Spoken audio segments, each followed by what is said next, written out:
Major support for Out to Lunch Acadiana is provided by the law firm of Jones Walker, established in 1937 with over 375 attorneys in offices throughout the U.S., providing a comprehensive range of services to a local, national, and international client base. JonesWalker.com. Support also comes from Wyndham Garden Lafayette. From Cafe Vermilionville in Lafayette, we're out to lunch with Professor of Finance and Director of the award-winning Berken Road Reports, Peter Ricchiuti. It's business, Acadiana style. Hi, I'm Andre Moreau, sitting in today for Peter Ricchiuti. Welcome to Out to Lunch. You know, a few football seasons ago, after years of losing, the Saints suddenly started to become a winning team. People back then would explain the change of fortune with a knowing look and the two words, Drew Brees. In Acadiana, people have recently started exchanging the same knowing look when they talk about the impressive number of new businesses starting up around here. So what folks do is they look at each other and they say, UL. What they're referring to is officially known as the B.I. Moody III College of Business Administration at the University of Louisiana Lafayette. On this show and in conversations, so many people talk glowingly about the effect the UL Business School is having on the growth and, really importantly, diversification of the Acadiana economy, that we thought it was about time to find out what's going on inside those business school buildings. Dr. Gwen Fontenot is the interim dean of the business school, a position she's held since 2015. Dr. Fontenot is in her second tour of duty at UL. During the first one, she taught at the business school from 1984 to 89, and this tour started out in 1999. Gwen, welcome to Out to Lunch. Thank you, Andre. Dr. Geoffrey Stewart is the Moody College of Business Administration's Associate Professor of Marketing. Dr. Stewart has been teaching at UL since 2003. Jeff, welcome to Out to Lunch. Thank you, Andre. Now, Gwen, you're the boss, so we'll start with you, okay? Tech companies are moving to Lafayette because, among other incentives, they can find highly trained employees, which they have told us here on Out to Lunch that they attribute this to UL. On the entrepreneurial side, UL business grads are running very successful local businesses ranging from breweries to manufacturing electronic products that compete with Apple. As the current dean of the school, can you point to a single or predominant reason that you're turning out a generation of success stories? Is it something in the water at UL maybe? Could it be that these days business is the new black and you're attracting the best and brightest? So what do you think is going on here? Well, Andre, that's actually accurate because in the last 3 years we've been attracting some of the brightest students in the state of Louisiana and the southern region. So we have had some of the largest freshman classes in the last 3 years with the highest ACT scores that we've had in the history of the university. So to say that we are doing it because of the attraction of those students is an accurate statement. Not only are we increasing the size of our freshman classes and having higher ACTs, but we have the largest number of valedictorians from the high schools who are coming to UL now too. So I think they're seeing the value in an education at a university such as UL where we have a more hands-on, family-oriented atmosphere, particularly in the College of Business. And so they're coming to schools like us rather than going to the larger schools that don't have that personal relationship with their faculty and administrators. Jeff, you're an award-winning professor. You've won multiple prestigious nationwide awards in teaching here at UL. All of us who have been students know that having an inspiring teacher leads us to being educated in a better fashion because we're motivated to learn. Does that same kind of inspiration translate into what our students do after they leave school, though? Can you inspire students to have great entrepreneurial ideas? I think you can, and I really believe that's a two-way street as well, because the students are inspirations to the faculty who are in the classroom with them, and it's the thing that gives us the fuel to keep going year after year.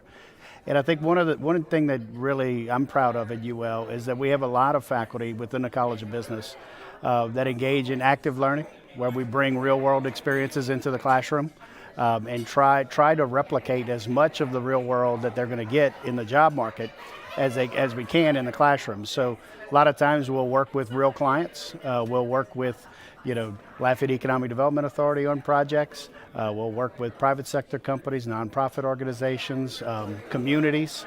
And one of the things that I've done in my classroom over a span of about 4 semesters is take our marketing and our MBA students, and we worked with the town of Delcombe for 4 semesters, so better part of 2 years. It was a collaborative. And doing what? Well, this was after Hurricane Rita, Okay. and it started out as a really ambiguous project that was brought to us by the School of Architecture here at UL. They collaborated with LSU Sea Grant, LSU School of Landscape Architecture, in developing master plans for the town. Then once they were finished, they said, look, they really need help in finding funding for some of these things. And so we started out with just doing industry analyses, that potential industries for that area. And then as we went semester by semester, the problems became a little more focused. So our contributions became, I think, a little bit richer to the community. So it was wonderful because it helps address needs that are in the community. 2, it creates dynamic problems in the classroom. But 3, the byproduct that I think serves us long term is it helps these students connect to their communities. I want to ask you, who taught you what you teach? So who was the great teacher that you learned from to pass this on? Well, at UL, I did my undergraduate and my MBA at UL. And I had Dr. David Strutton as a marketing professor during my MBA program. And he really challenged me, and pushed me really hard. But we also did a service learning project with the city of Crowley as our capstone course, and Dr. Bill Rowe taught that class. And the city of Crowley opened up to us, and it was a unique opportunity. And they said, look, we want you to take a look at every department and give us your recommendations. And it was awesome. I mean, we had several GAs that jumped in, and we spent a lot of time in Crowley. Took it very serious and really made some recommendations that they ended up moving forward with. So that kind of laid the groundwork for me that whenever I got into a professor position that I wanted to give my students the same type of opportunities. Gwen, though, I want to ask you right now about the interim tag. Yes. But since 2015, so we know what interim means, but why interim and why not just regular dean? Well, because at the time when I took over, the former dean left to return to the faculty full-time. And so the university goes through the formal search process, and it happened to be that he left in December, so I was appointed in January. And the original term was to be 18 months to give the university time to do a full-blown national search. For different reasons, that search didn't come to fruition, so it was extended for a year. But we are now in the midst of that search and bringing candidates to campus now. And so my term ends June 30th. So it's not something that you will be stepping away from. Yes, it is. I will be returning to faculty. You're not going to pursue, or No. You want to be teaching. I'm going to be teaching again. Teaching. Yes. What do you love about teaching as opposed to what you're doing right now? Well, I love what I'm doing now, but it's a whole different challenge. And Many more management and yes, definitely. other issues. I love the students, and as Jeff was saying, love doing the projects with the students and seeing them experience things that they're learning in the textbook, but they're translating it into actual practice. I guess my real passion, though, is that I teach and study abroad. And cool. Taking students over to Italy, and Jeff does it in France, take them for 6 weeks and help them learn about marketing, because that's also my background, while they're in Italy on the ground, and just living with the Italians and learning about life in Italy and how they do business and how they market. It's a life-changing situation for these students. And so whether it's going to Italy or it's in the classroom in a project like Jeff was talking about with the Delcombe project, it's just being a part of that life-changing experience for them that drives me. Let me ask you about your real-world business backgrounds. Did you own a paper? I owned probably too many businesses to recall, but really? yes, I did own Okay, a well, newspaper. I did. Which one was that? It's the Acadian. It started as there's a company in Evangeline Parish, Bon Nouvelle. It's a small newspaper there, and they had one in St. Landry Parish, and some partners and I bought out the St. Landry Parish Bon Nouvelle, and we kept it as Bon Nouvelle for a year or two, I guess, and then we spread to the whole Acadiana area, so we changed the name to the Acadian. Okay. It was a lifestyle newspaper. Right, okay. Yeah. And We still own enjoyed the it? company, You but enjoyed it? it's not being published right now. okay, Kind of don't have time right now. okay. Jeff, I want to ask you the difference between an endowed chair. Is that a different type of professor when you got that title? That's correct, and it's really a shift in, I guess, where you allocate your time. So, while as a professor we are, charged with teaching, research, and service, an endowed chair position, there's still those obligations, but there's also some additional responsibilities relative to kind of the charge. And the charge of my chair was set up with the college and the donors, the Moody company, and it focuses in regional business development. So right now, my focus has shifted to where I serve in a liaison type role with the economic development communities throughout the Acadiana region. So, Quick thought about you talking about your teaching abroad, and you mentioned Italy, and you teach in France. We're in the heart of Acadiana. We are the heart of Acadiana here in Lafayette. And so, do you find that some students still actually are able to speak French or know French, even if it's Cajun French, to some extent? Sure. Who are from this region? Most definitely. And, we have a very strong French immersion program here in Lafayette Parish. Because that would really, that sets this part of the state apart from the rest of the state. Most definitely. In a huge way. And we also have partnerships with French universities that'll send students over Right. to UL as well. And so it really helps, those students when they get here and, they go hang out at Blue Moon, and all of a sudden they meet a whole bunch of students from here who could speak French. You're listening to Out to Lunch. I'm Andre Moreau, sitting in for Peter Ricchiuti. My guests are an associate professor of marketing at UL Lafayette's Moody College of Business, Dr. Geoff Stewart, and the college's interim dean, Dr. Gwen Fontenot. Gwen, so you have students who come to school here, and of course, there's a lure for many to go on to bigger cities, etc. I know it's something that Baton Rouge and LSU complain and struggle with a good bit, is being hip enough to keep people from wanting to go necessarily to Dallas or Houston. What about UL, though? Are you finding that you have more students perhaps that stay right here? And why is business so hip right now? I think that we actually have the opposite challenge here because our students have never wanted to leave They because don't leave. life That's here is so fascinating. good. Yeah, that's really good. And so now as we get them to study abroad and they see what things are like in other parts of the world, some of them are wanting to branch out more. So now Houston is more reasonable. Austin, we have a lot of students who are in Austin. I have a few in Denver and California and Oregon. So they're starting to spread out. We actually have a few who have gone on study abroad and ended up staying in Europe. And so I think for us, it's the opposite of what you expressed with LSU. It was hard to get them to go to large That's a companies wonderful in problem Houston. to have, Yes, huh? it is. So we want to keep our talent at home, but sometimes it's good for them to go abroad or go over to Houston or somewhere else and experience life in a different city and then bring things back here that they've learned there. That is definitely very cool. I love that. Andre, I'm going to Austin as part of a delegation from Lafayette for South by Southwest.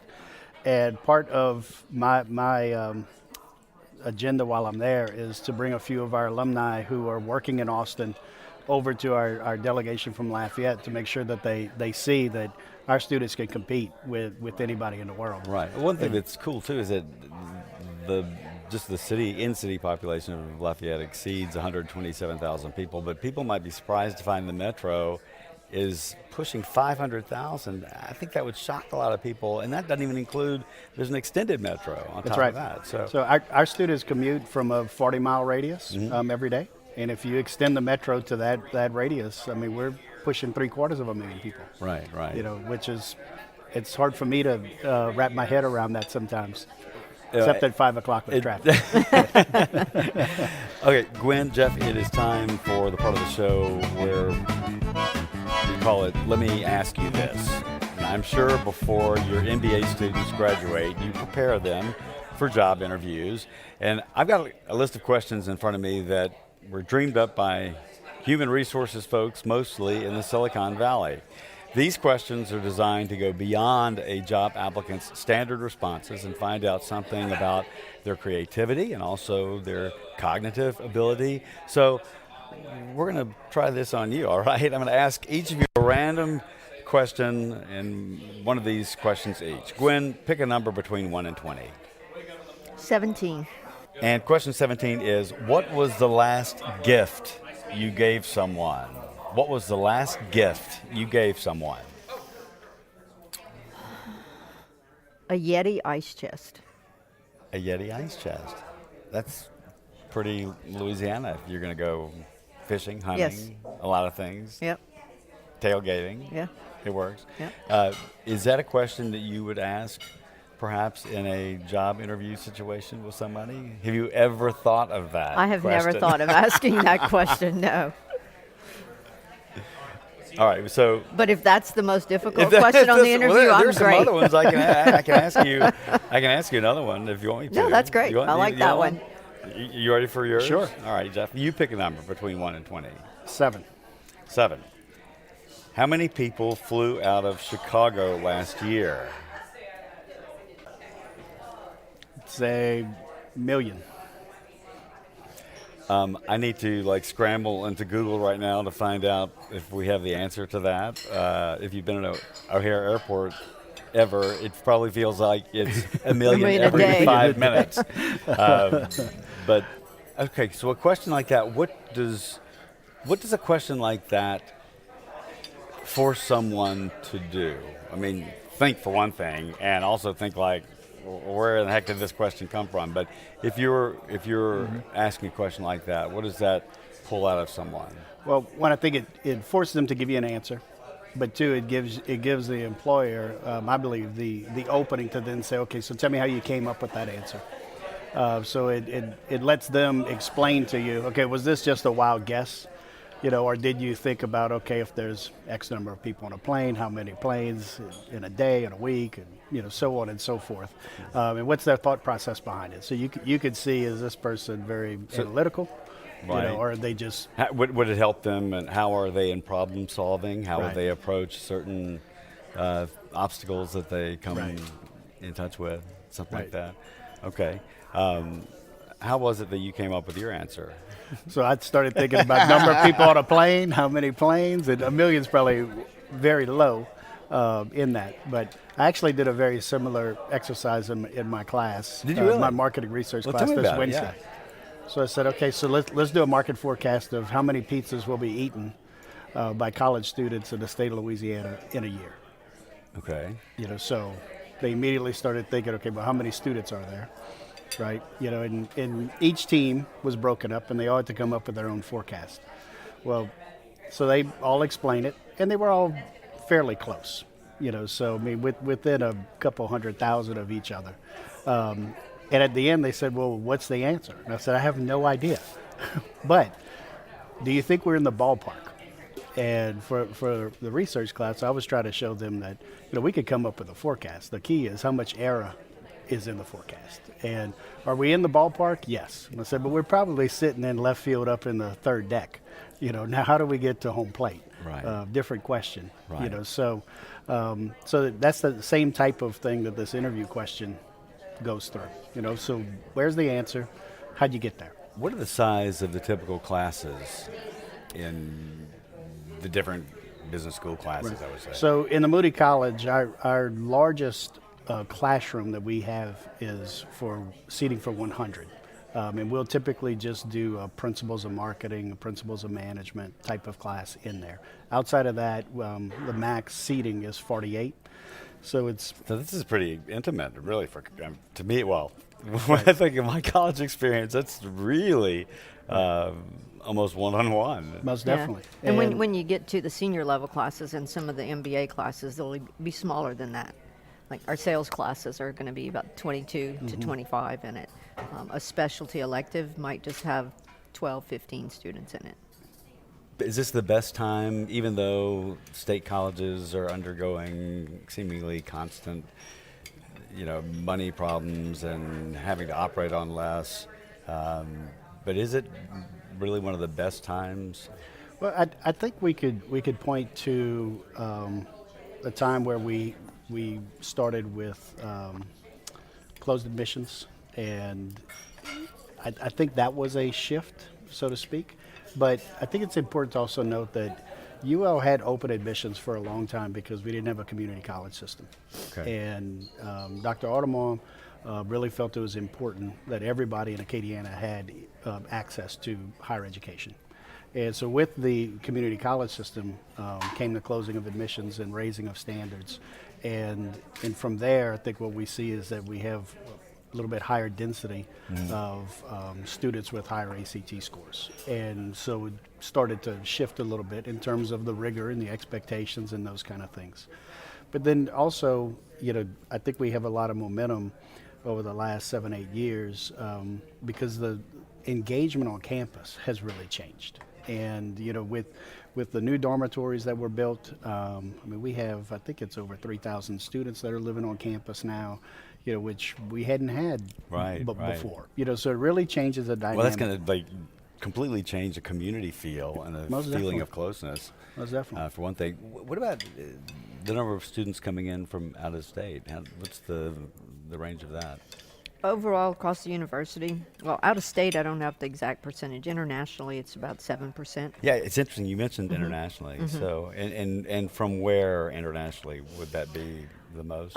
It's a huge number It's of all countries. over. I forgot how many Okay. countries. I want to say something like 80 countries or Okay. something. But what we're seeing in the College of Business and in the whole university is we used to recruit heavily from the Acadiana area. And if we got anybody from Baton Rouge, that was kind of miraculous. But now New Orleans is one of our largest recruiting areas. And we now have recruiting people along the Gulf Coast, all the way into the Texas Gulf Coast. So we've really expanded. It's not unusual at all to have students from even, the Midwest, the Northeast. I had a couple from California recently. So they're not just here. A lot of them have parents who were graduates of here, and so they come back to UL because of that. Right. Yeah. And So it's pretty diverse. That's pretty cool to see. We have a student right now from Brooklyn in marketing. We recently had one from Connecticut, and asking them, there's no family connection. But when they look at UL for the money, even without a state tuition, UL is a very good value. When you look at the research productivity of the faculty and the university, the quality of education, it's a very good value for the money. Gwen and Jeff, although people continue to argue about atmospheric climate change, there is no doubt that the change of the business climate here in Acadiana is real, and that's great news. Part of the reason our economy is diversified enough to continue to thrive in the face of the downturn in oil is the contribution of graduates from the business school at UL. I'm not authorized to speak on behalf of everybody in Acadiana, but I don't think anybody would object to me thanking you on behalf for everything that y'all are doing, because people are noticing and they're seeing it and talking about it. So thank you also for being here with me today on Out to Lunch. I really appreciate it. Thank you. It's our Thank you. pleasure. You're welcome. Really great to meet both of you. My guests on Out to Lunch today have been Dr. Gwen Fontenot, the Interim Dean of the B.I. Moody III College of Business Administration at the University of Louisiana Lafayette. That's a mouthful, isn't it? It really is. And Dr. Geoffrey Stewart, the Moody College of Business Administration's Associate Professor of Marketing. You can find out more about Gwen, Jeff, and the Magic Kingdom, simply known in business circles around here as UL. We can say it like that, and people definitely know what we're talking about by following the links on our websites, krvs.org and itsacadiana.com. Today's show is recorded live over lunch at Cafe Vermilionville. Cafe V is open Monday to Friday for lunch and 6 nights a week for dinner, with a courtyard that sets the scene for fine Louisiana cuisine. The producer of our show is Grant Morris. Our technical producer is Eric Murrell. Our researcher is Ann Christian. Our theme song, Encore Monsieur Nice Guy, is written by Mitch Foreman and performed by Mitch Foreman and Andre Michaud. Our Acadiana business consultants are Pete Prados from Innovate Acadiana, also Zach Barker from The Opportunity Machine, and Dr. Blake Escaday.